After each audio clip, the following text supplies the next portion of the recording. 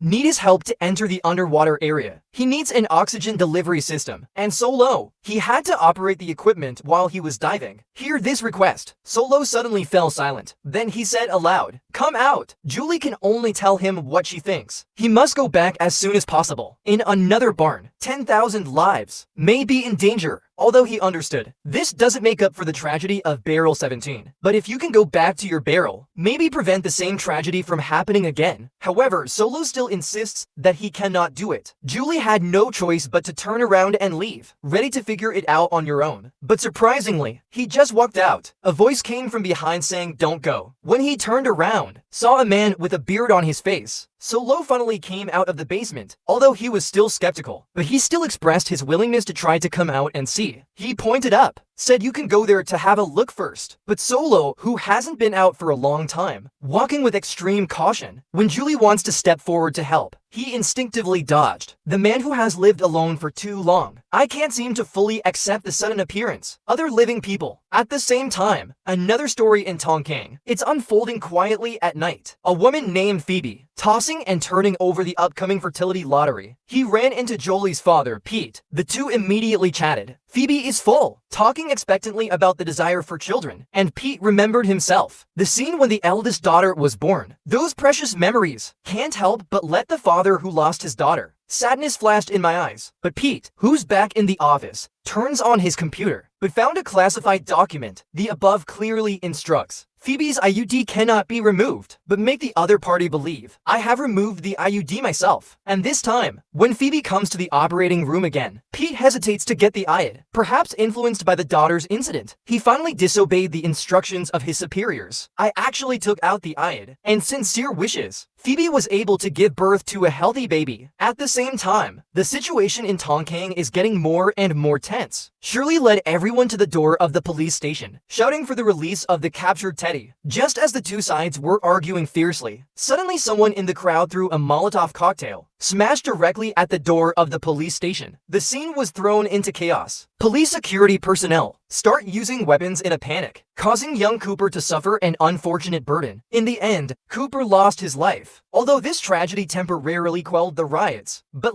surely, I am even more determined to leave Tongkang. The other side. The comparison between Mayor Bernard and the judge. Volume continues. The judge expressed his desire to leave Tongkang, and Bernard, they came up with a well-crafted plan. At some dawn, he will cite regular maintenance as an excuse, turn off the restaurant's display, and all the cameras in the sheriff's office, and operate the airlock. In this short 5-minute window, the judge must quickly cross the hill. Everything after that is up to him, and Bernard will reboot the camera, as if nothing had happened. The judge approved the plan, and before that, Bernard, he needs a custom-made protective suit for him. To be sure, Bernard brought his own ruler. To be a judge, create a unique protective suit, ostensibly a collaboration. In fact, there is a mystery. The contest between the two, it's more than it looks. The judge had already seen into Bonnard's overall plan. Net threw Molotov cocktails in front of the police station, who appears to have been an accidental incident of violence. In fact, it is a play carefully choreographed by the Ministry of Justice. Before the incident, the Ministry of Justice has secretly arrested Lao, who used flying humane means to force him to react, led him in the crowd commotion, just the right amount of chaos. This elaborate riot, the purpose is to intensify the conflict between the rebels and the police, provide sufficient justification for subsequent strong repression. Although Bernard has repeatedly denied the accusations, but his clever political skills, already seen through by the judge. And while revealing this truth, the judge is also taking steps to put yourself in danger. After all, he knew too much. In this barrel full of lies, those who see through the truth, often in greater danger. The 4th episode of The Silo is finally here. Julie, to help the people in the barrel warehouse, made a bold decision. First, tie your waist firmly with a rope. Then one weighs 20 kilograms. Iron blocks tied with ropes are thrown into the water. He was holding a long tube, and Solo is stepping on the machine above. Give him air. Oh yeah, you'll be okay, Captain Nemo. When do people talk? Talking about the classic underwater 20,000. Solo! The affectionate address of brave Julie is Captain Nemo. After Julie dives into the water, little by little, you move the iron. Finally found the entrance to the engineering department. However, just then, he found that the oxygen pipe was not long enough. In a hurry, Julie took a deep breath of oxygen, decisively throw away the pipe and swim quickly to the opposite side. Unexpectedly, the iron block suddenly pulled him hard. It turned out to be stuck at the entrance. There's less oxygen. I can't hold my breath. In the nick of time, he touched the rope around his waist. Finally got a thrilling solution. Jump on the other side smoothly, and he was still shaking. After arriving at the firefighter's locker, due to the lack of tools, Julie can only hit the iron door with her fist again and again. After repeated beats, I finally broke open the door and found nothing. The other side, Solo, who was stepping on the oxygen supply device, became more and more irritable. There seems to be something urgent to do, but I can't bear to leave. Fortunately, Julie got back in time. He immediately expressed his anxiety to return to the basement. Something might go wrong there. Solo ran back to the basement in a hurry. I see that the anus is still locked. Finally relieved, he quickly entered the password, but suddenly found that the password was wrong. He immediately turned around and angrily accused Julie. I don't think I should let myself out. Intrigued, he tried the password again. The result still shows an error. Now Solo is completely angry. Started yelling at Julie for cheating on him. What did you do? I didn't do anything. No, do you miss what did you want to go? I've been with you the whole time, one more try. And then I'm locked out. Hey, Julie quickly explained that she really meant no harm. After a quarrel, Solo tries again. Finally opened the door this time. I didn't do anything, stay back, Solo. He immediately pointed at Julie. Order him to get out of here. Julie was filled with helplessness, looking at such a long time together. Solo is still wary of himself. I can't help but feel a deep loss. He squatted silently at the door. I talked about it in detail with Solo. Get along bit by bit. He talked about the outside world, the beautiful creatures we once had, like the mighty elephant. Solo's heart seemed to be touched. Finally, he slowly opened the door, began to accept Julie's existence. Julie's sincere statement. People who have experienced death themselves. I understand Solo's situation very well. The two finally smiled at each other. Let go of the past. However, at this time, the rebellion in the 18th warehouse continues to spread. Bernard as mayor, his ultimate goal is to do whatever it takes. Protect the harmony of the warehouse. The judge always emphasizes, only Bonnard prepared benefits for him. Tongkang's protective clothing. He will help. Facing this request, Bernard says the suit will be ready that night. He also very sincerely invited the judge to his home. Have dinner. Let's discuss how to deal with these things later. The judge saw that Bernard was sincere. I said yes. After all, as Bernard's former apprentice, he still has a deep understanding of Bernard. I don't believe he will kill himself. And as the ruler of the warehouse, Bernard already saw the big picture. I have already planned a perfect break in my heart. The law of the Bureau at this time. The people at the bottom outside the warehouse. The heart to escape is also growing. Restlessness, under the leadership of the Ministry of Machinery, began an aggressive march towards management. Outside management, it's filled with heavily armed security personnel. And in the management room, Bernard is gently serving the judge carefully prepared dinner.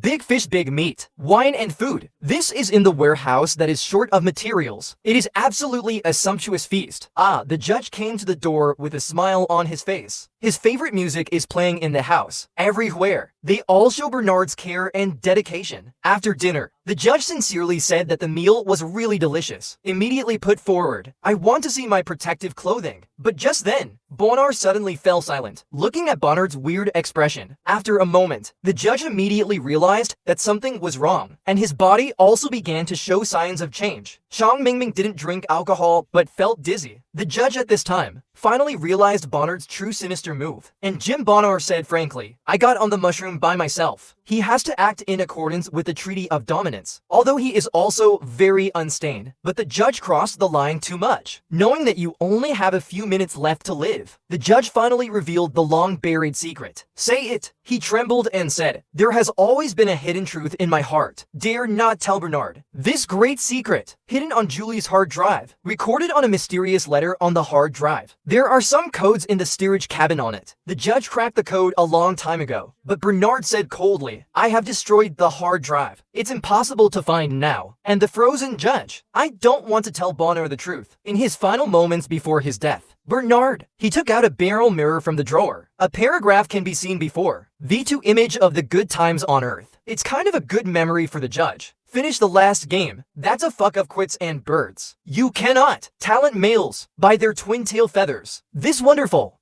So beautiful. Well, there's nothing inherently hard about letting judges die. Here's the real challenge. How to cover up the death of a judge, or how to cleverly transfer contradictions. Bernard also took great pains for this. And management, the restless rebel crowd outside. It just happened to be a perfect breakthrough. Those people are very respectful. A judge who upholds fairness and justice. This matter. He is anxiously worried about his safety outside. Seeing that the time has come, a mysterious woman emerged from her arms, quietly took out a red ball, walked to the edge of the stairs. Without hesitation, he threw it towards the bottom. This is an important signal for the start of the operation. The Red Representative program is officially launched. It only takes a few seconds. The bottom can completely control the initiative. They all turned on the searchlights overhead in unison, looking up at the upper floors. Then the entire barrel compartment suddenly fell into darkness. All power has been cut. The mechanical department controls the lifeblood of power. Power stays out until we see the judge. They get the word out if they don't see a judge. The warehouse will remain powered off. Even the mayor is helpless about it. Soon Bernard walked out calmly. Start a conversation with Knox, who is leading the way. Knox took a tough stance. As long as I can see the judge. Restore the palace immediately. Bernard looked calm on the surface. She's not feeling well, but I believe I can get you in to see her. If you turn the lights back on. The woman pulls out another green ball. Throw it down. Not long after, the palace has finally been restored. Bernard brought a few people. Security personnel passing through heavy handles. When you come to the door of the management room, he suddenly announced, only Knox and Shirley are allowed in. Through the long corridor. After reaching Bernard's room, they were surprised to find the Attorney General has been waiting for a long time, and behind him, Harriet has no breathing judge, lying quietly on the seat, with a rice hand stuck in his chest. Knox suddenly realized that he was seriously ill, and he was outraged. Shirley hurriedly stepped forward to stop him, but Bernard remained composed. Marjorie's representation. They can leave now. The Attorney General is still wondering, if you let these two go, the truth about the judge's murder, isn't it about to be exposed? And yet, that was Bernard at his best. Knox took a few steps and then suddenly stopped. He realized something was wrong. There are 50 of them out there, armed commandos, and over 100 angry insurgents. If you rush out like this, we'll be taken down on the spot. So Knox suggested instead, find the other two companions first, then run away together. The two had to slow down carefully through those commandos with live guns. After finding a friend, they said in low voices, "Get out of here." Bernard turned around, says a surprising thing to the Attorney General. The fact that he had already known this rebellion. The real mastermind is the minister himself, but he won't pursue. The minister suddenly realized, I understand the mayor's figure. After coming outside, the Attorney General announced loudly to the noisy crowd, "Those animals from a catechol just killed her. She gave her life for the silo." Someone from the Ministry of Machinery actually brutally murdered the judge. Now on the run, they wanted to force open the airlock to escape the barrel compartment, but was firmly rejected by the judge. As a result, these murderers actually beat the killers. Now everyone, it is our duty to find these damn murderers. Justice for the judge. Restless crowd, immediately incited by the Attorney General's words. Punish the murderer severely. The angry shouts of the whole barrel warehouse resounded, and a few people who fell into the trap. At this time, he has already fled to the bottom. The fourth episode comes to an end, but the bigger storm is just beginning.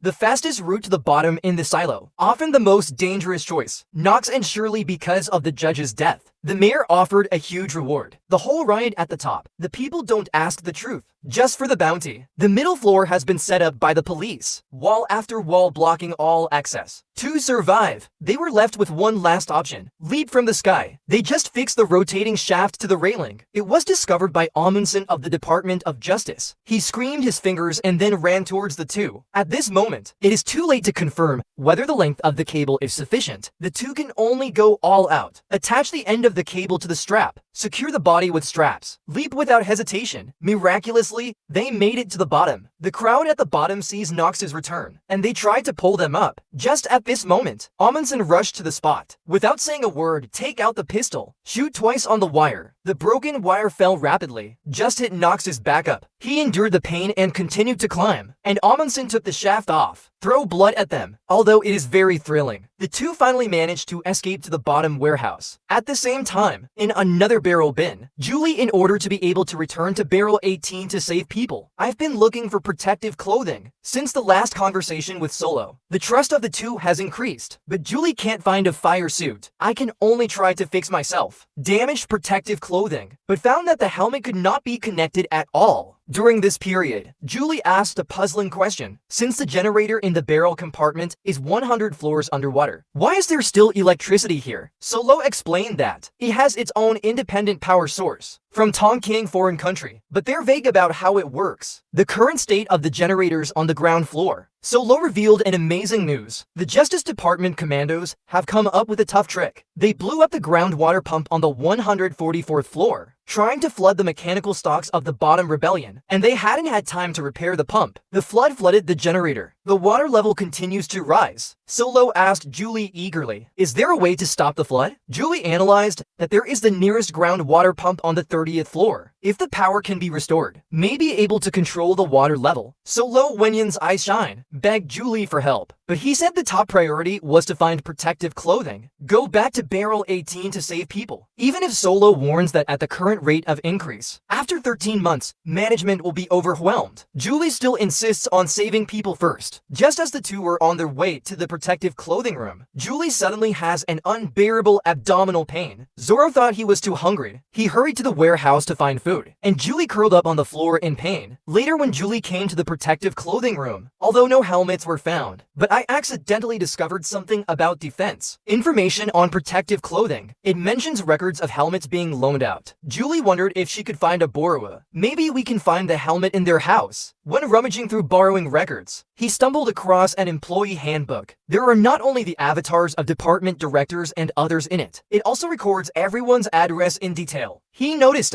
the little girl lives on the 30th. With hope, Julie rushed to room 30, although the helmet could not be found, but found a portrait on the table. It says Solo and Zhao Xiao. This discovery left Julie deeply suspicious. Solo in the portrait, and now this Solo is completely to people. As Julie mused, Solo happily returns with dinner. Julie is direct. Ask him if he knows Zhao Xiao. Yeah, she was Sol's girlfriend. Yeah, I haven't thought about her in a long time actually. I don't like thinking about her. Do you want chicken or beef? Why are you lying to me? I don't know what you're saying. Trina, that's her. That's not you. Is it Julie who pulled out the portrait and employee list again? Point out that he's not an apprentice in the IT department at all. Solo went in suddenly became furious. You don't know what you're talking about. Don't say those words to me. Don't you ever. I am Solo. I am the it. Shadow, do you hear me? I am Solo. I am the it Shadow. It wasn't until Julie apologized that she calmed down a little. Then Julie's abdominal pain flared up again. Solo carefully handed over the food, but he declined. Julie excuses herself for wanting a break. As soon as he left, he quickly fled there. Although I'm sure Solo has something to hide. But the first priority is to find protective helmets. He found another employee's place. After doubling down, finally in the closet, a protective helmet was found on the bottom layer. However, within a few steps, Julie suddenly fainted. Barrel 18 is still in chaos. Commandos at the top, and citizens based on bounties, and Mayor Bernard. Then a new round of deployment began. Before the judge died, mentioned the code in the mechanical hard drive. He brought it for breaking the law. Sentenced to 5 years of hard work. Promised to restore freedom as long as the hard drive is repaired. Working around the clock. Xiaoshui is indeed from. Some critical data was found in the damaged hard drive. A map of Tank 18, and a hidden map. This hidden map, there are obvious differences from the ordinary barrel map. There are some threads coming from outside the walls of the warehouse. Some are connected to it layer. Some are connected to the Department of Justice, but we don't know what those lines represent. It is also located at the bottom of the warehouse, marked with a mysterious tunnel, but where it leads is unknown. Bernard is very satisfied with Xiaoshui's discovery. Encourage him to continue his efforts. But what Xiaoshui said next, but it can get you into trouble. He found a folder on his hard drive. There is the founder of Tongkang in it. Salvador Quinn's letter to his wife. Seemingly ordinary content has hidden mysteries. It's a love letter. But then it gets kind of weird. It